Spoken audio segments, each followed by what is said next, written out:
Engagé au service des populations en général, l'hôpital militaire de la 2e région interarmée continue d'écrire sa fabuleuse histoire. De plus en plus sollicité par les malades, l'institution sanitaire marque de bons points dans la prise en charge des patients. L'hôpital militaire, je dirais, se porte relativement bien. Bien parce que à la tâche, tous les jours, les personnels se battent pour que les malades qui arrivent à nos portes puissent rentrer avec le sourire.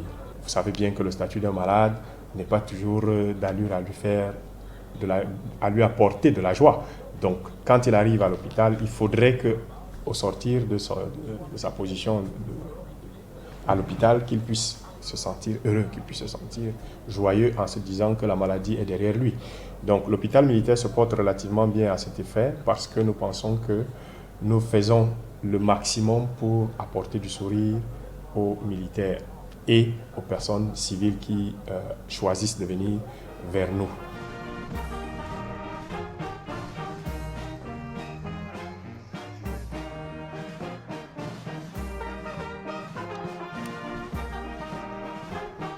Sa rénovation permanente et l'intérêt porté à sa croissance, à son développement et à l'épanouissement du corps médical par le haut commandement et les pouvoirs publics en font l'une des destinations privilégiées des familles affligées par des cas de maladie. Nous avons une masse professionnelle d'environ 500 personnels dans lesquels nous retrouvons à peine 125 ou 7 militaires. Donc, les 375 autres sont des personnels civils. Et d'ailleurs, il y en a là-dedans qui sont des personnels civils reconnus, attachés au ministère de la Défense. Et il y a là-dedans aussi des personnels civils qui, elles, sont prises en compte par l'hôpital militaire. Et comme on aime à le dire, nous disons merci au ministre de la Défense par rapport à cet ensemble d'effectifs. Mais nous souhaitons, ou nous avons toujours souhaité que une bonne majorité de ces personnels deviennent des personnels employés civils MINDEF pour que nous ayons une pleine activité remplie par des personnels qui sont rattachés au ministère de la Défense, qu'elles soient militaires ou qu'elles soient civiles.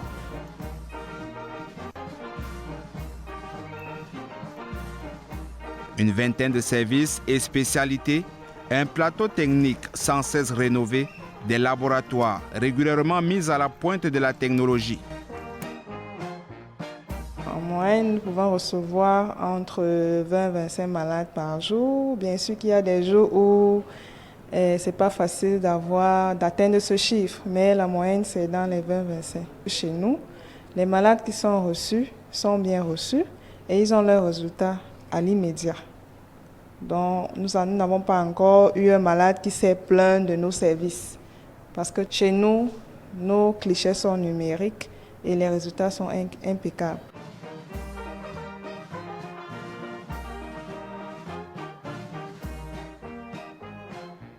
Au départ, quand ils viennent, ils ont la frousse, ceux qui sont nouveaux. Mais les anciens, ils ne veulent même plus partir. Quand ils viennent, tellement ils sont bien reçus par les militaires. Certains viennent, ils ont des témoignages. Comme nous, on avait peur, on ne savait pas que les militaires sont doux. Quand on arrive, on ne veut plus partir à l'hôpital militaire. C'est ça en fait. Donc, nous recevons tout le monde, les civils comme les militaires. Chaque jour, en moyenne, parce que nous avons des lits de la médecine B, regorge 18 lits. Donc, tous les jours, c'est plein. C'est plein. Toute la semaine, c'est plein. Donc la demande même est énorme par rapport à l'offre. On ne sait même plus où mettre les malades. Le personnel civil est même celui qu'on reçoit le plus ici. Les militaires, un peu moins. Parce que nous, on est coriaces. On se dit qu'on part à l'hôpital, c'est quand c'est déjà vers la fin. Mais beaucoup plus nos patients, ce sont les civils. Pour le nombre, ça varie. Il y a des périodes où nous pouvons recevoir plus de militaires que de civils. Certaines périodes où il y a plus de civils que de militaires. Donc vraiment, il n'y a pas un moment standard où on va vous dire que voilà, on a plus de militaires que de civils, non. Donc il peut y avoir des périodes comme ça et il peut y avoir quelques différences, peut-être un plus de 5 ou 10 patients. Parce que dans notre service, nous programmons des malades. Nous avons des anciens malades, donc nous avons des malades qui font plusieurs séances. Donc nous pouvons suivre sur une longueur d'1 mois, vous voyez. Et maintenant, nous avons des nouveaux malades référés. Voilà, c'est pourquoi je dis le nombre varie.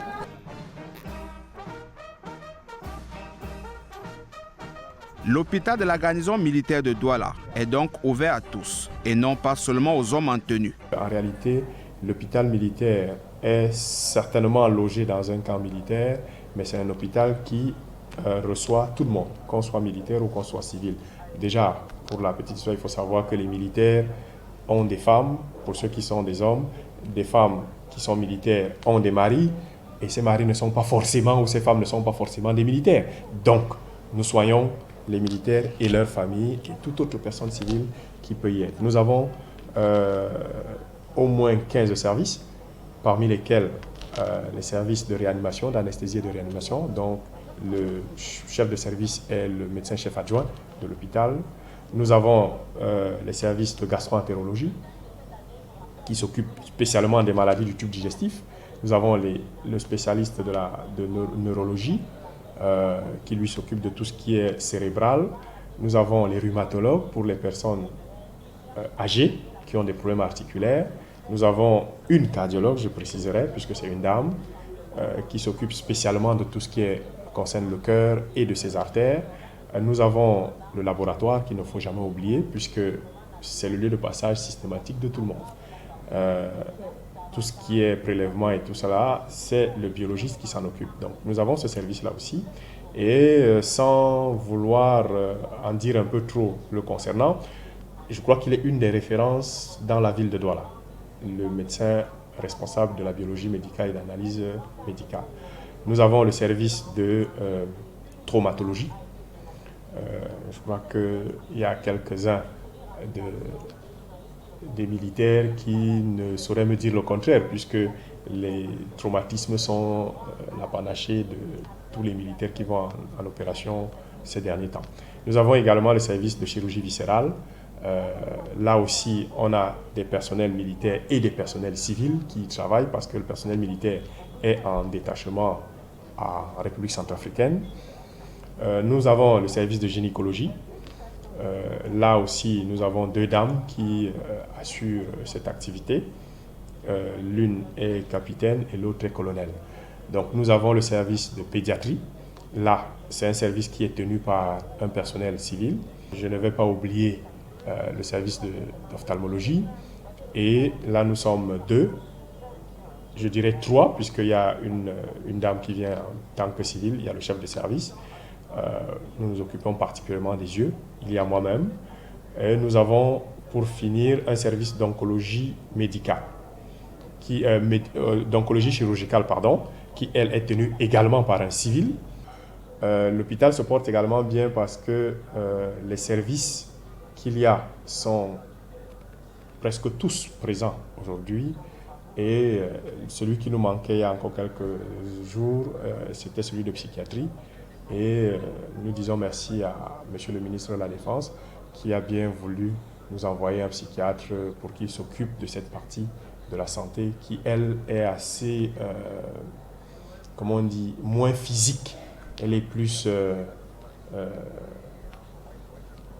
fonctionnelle, elle est moins physique. Donc, nous pensons que là aussi, ces malades-là trouveront leur bonheur auprès de ce médecin qui vient d'être affecté. Plusieurs services sont ainsi tenus par des civils, ce qui met en exergue assurément le lien Armée-Nation. Et toi, tu as bien enregistré le deuxième donneur là? Ah, il est du groupe A+. Ok, on va le prendre tout à l'heure.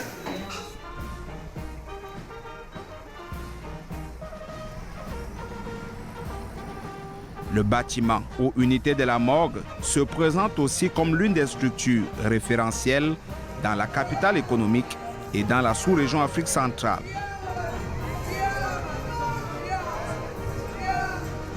C'est vrai qu'on dira que la mort, elle est toujours à côté de l'hôpital. Parce que quand ça ne va pas et que malheureusement les médecins n'ont pas pu sauver la vie, on finit par la mort. Nous nous battons d'ailleurs pour que l'unité de la morgue soit une unité référentielle dans la ville de Douala. C'est un service qui est rendu aux populations, qu'elles soient militaires ou non, ou civiles.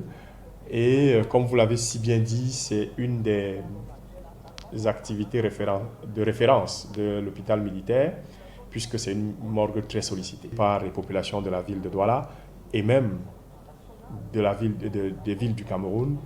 Donc c'est un service qui est présent, qui est fréquenté, qui a une certaine aura dans la ville de Douala, hors de Douala et même hors du Cameroun, puisque beaucoup viennent de l'étranger, de France, des États-Unis et sollicitent cette morgue depuis leur position à l'étranger.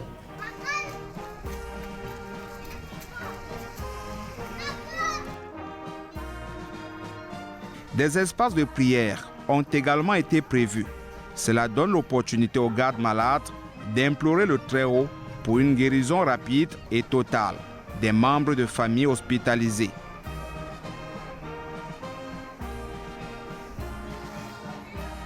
Le diptyque Armée-Nation, prôné par le chef de l'État, trouve ici tout son sens. La synergie entre différents compartiments consacre dans sa pleine mesure cette vision du président de la République.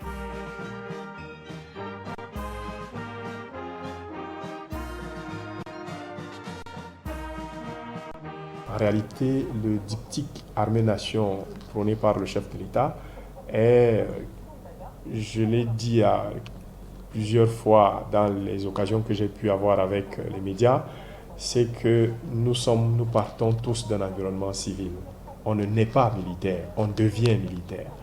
Donc, nous sommes nés dans nos multiples familles, puis un jour, on a voulu porter la tenue parce que chacun de nous ayant ses raisons, on a fini par être militaire, mais autour de nous, nous avons des familles, nous avons... donc, ce diptyque, il ne peut être que très important pour le militaire, quel qu'il soit, d'où qu'il vienne et où qu'il soit en train de servir, pour la simple raison que nous sommes là pour essayer de protéger au maximum les populations et leurs biens. Nous sommes là pour leur apporter du sourire, leur apporter l'envie de vivre. Et donc, il n'y a rien de mieux qu'un hôpital.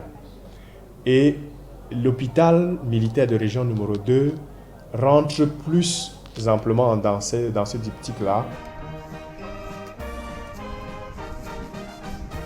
Les personnels civils mis en détachement par le ministère de la Défense ou ceux exerçant comme personnel d'appui jouent ainsi avec enthousiasme leur partition.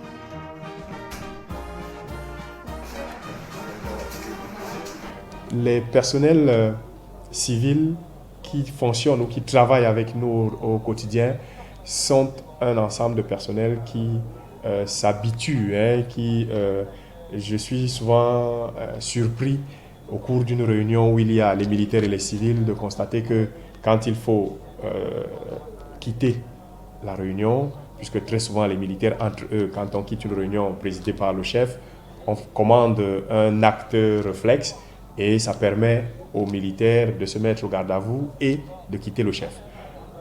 Je suis souvent surpris donc de savoir que quand on a avec nous les civils, que par hasard un militaire commande le garde à vous et ces civils se mettent au garde à vous d'une manière réflexe.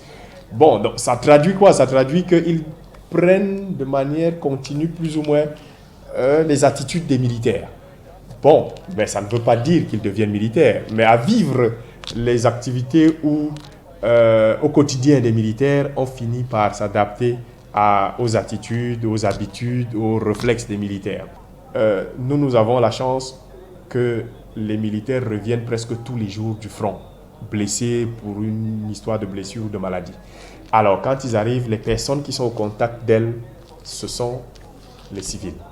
Et ces civils sont briefés continuellement sur la façon de recevoir ces militaires. Et d'ailleurs, le général commandant de la région militaire interarmée numéro 2 nous a instruit que dans l'ensemble des personnels qui sont de garde, il faudrait toujours qu'on ait un personnel militaire, parce qu'il peut y avoir là-dedans le militaire qui revient, qui est fatigué de ce qu'il a longtemps lutté pour l'unité nationale, se retrouve devant un personnel civil qui ne comprend pas la portée de sa blessure et même de sa souffrance. Donc à ce moment, le militaire intervient pour aider à la compréhension de la réflexion du militaire qui est blessé et qui doit être pris en charge. Ça a été mis en place de manière formelle.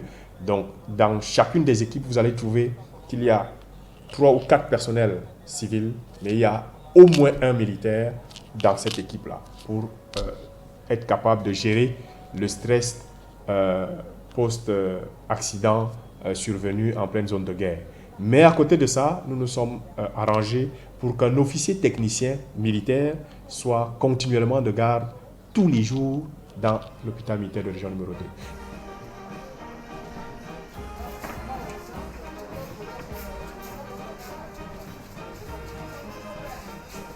Un atout donc pour ces infirmiers et médecins civils bien préparés psychologiquement à se mouvoir dans le milieu des armées. Il y a une très bonne collaboration entre nous, donc il n'y a pas de différence entre les militaires et les civils. Je me sens bien en tant que civil. Déjà, il y a une très bonne collaboration entre nous. Nous ne sommes pas lésés, quoi. Donc, on travaille avec une parfaite harmonie. Que ce soit le personnel militaire ou civil, nous les accueillons de la même manière. Il n'y a pas une différence entre un militaire et un civil. Malade, quand on est malade, on est malade. L'accueil, c'est le même pour tout le monde, pour tous les patients. Je me sens vraiment à l'aise. Je n'ai pas à me plaindre. Le militaire ne se plaint pas. Donc ça va, c'est cool. On travaille dans de bonnes conditions. Le milieu est agréable à vivre et puis nous donnons le meilleur de nous-mêmes pour avoir des meilleurs résultats parce que dans le domaine de la santé, la plus grande satisfaction pour le personnel de santé, c'est de savoir que les malades ont une satisfaction et une guérison au quotidien.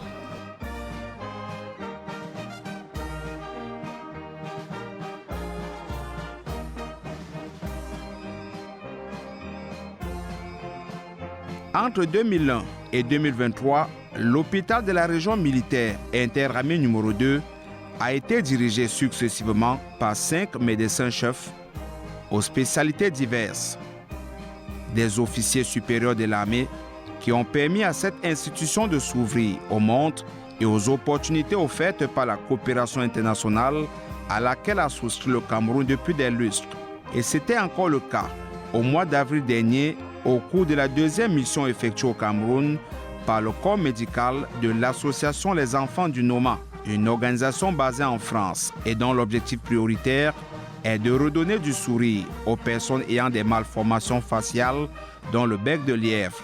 Et c'est l'hôpital de la garnison militaire de Douala qui a servi de cadre une fois de plus aux consultations et chirurgies gratuites.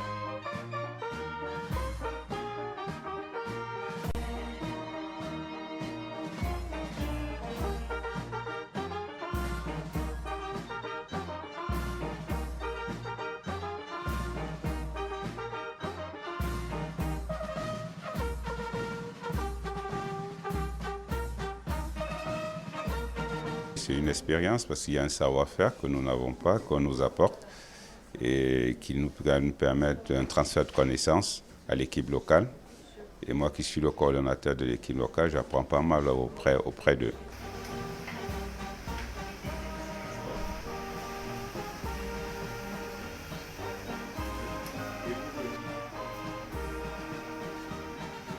Notre visage est très important, je vous le montre parce que je n'ai aucun problème. Or, eux qui ont des problèmes au visage cachent leur visage.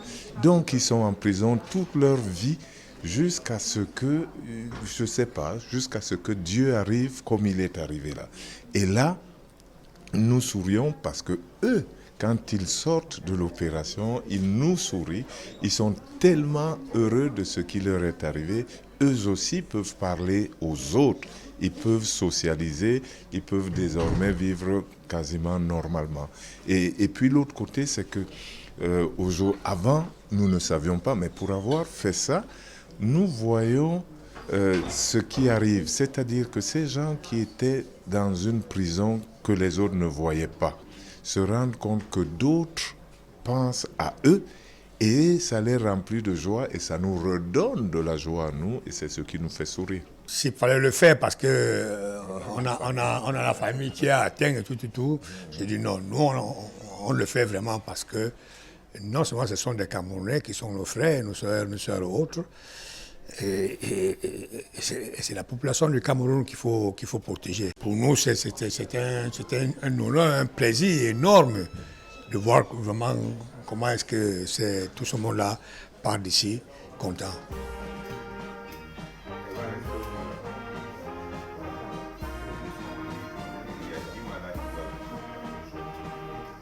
Une dynamique qui a contribué davantage au rayonnement de cette formation sanitaire. Il y a deux axes qui pourraient nous intéresser. Le premier, c'est celui des malades. Tout être humain souhaite admirer son visage. Alors, ceux qui ont bénéficié de cette chirurgie, je suis certain, sont contents de savoir que leur visage a changé. Désormais, ils seront mieux vus par les autres dans la société. Donc, la notion de la stigmatisation qui était la leur hier va disparaître demain. Donc ça, c'est un bénéfice pour eux et ça, on peut le retenir. La deuxième chose qu'on peut retenir, c'est celui du transfert des compétences. Nous avons vu nos résidents en ORL, en otorhinolaryngologie, venir acquérir d'autres connaissances. Et je pense que c'est important parce qu'une fois que la mission ne viendra plus ou alors qu'elle ne pourra pas aller dans tous les coins du Cameroun, ces médecins formés qui ont ces techniques désormais acquises vont pouvoir donner du sourire aux malades dans les nombreux coins du Cameroun.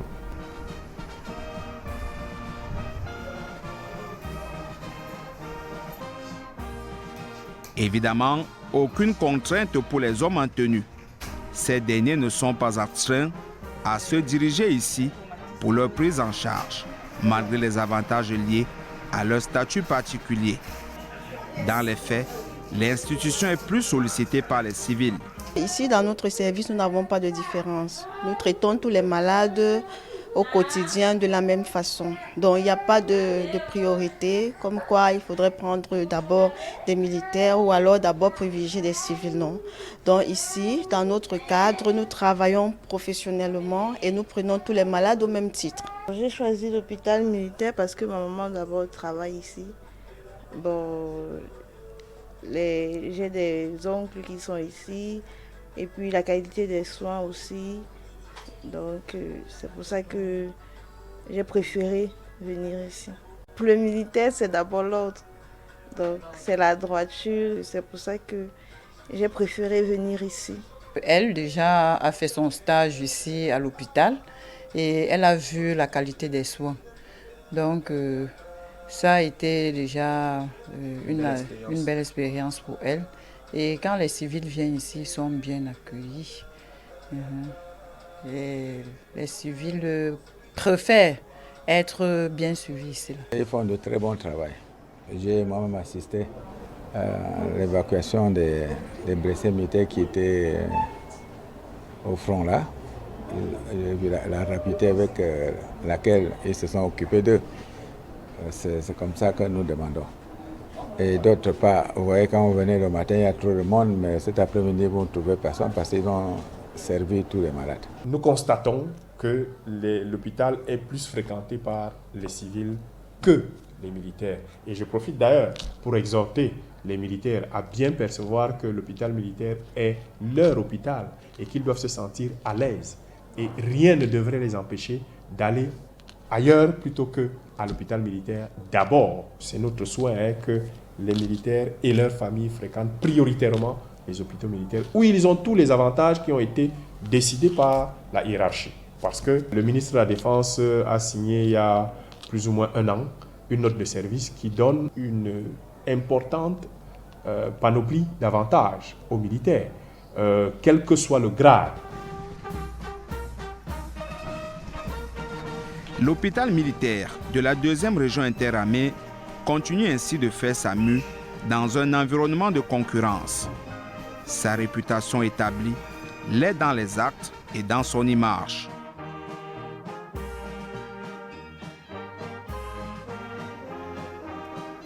Et lorsqu'on a un petit creux, des restaurants ouverts dans l'enceinte de l'hôpital proposent des menus variés.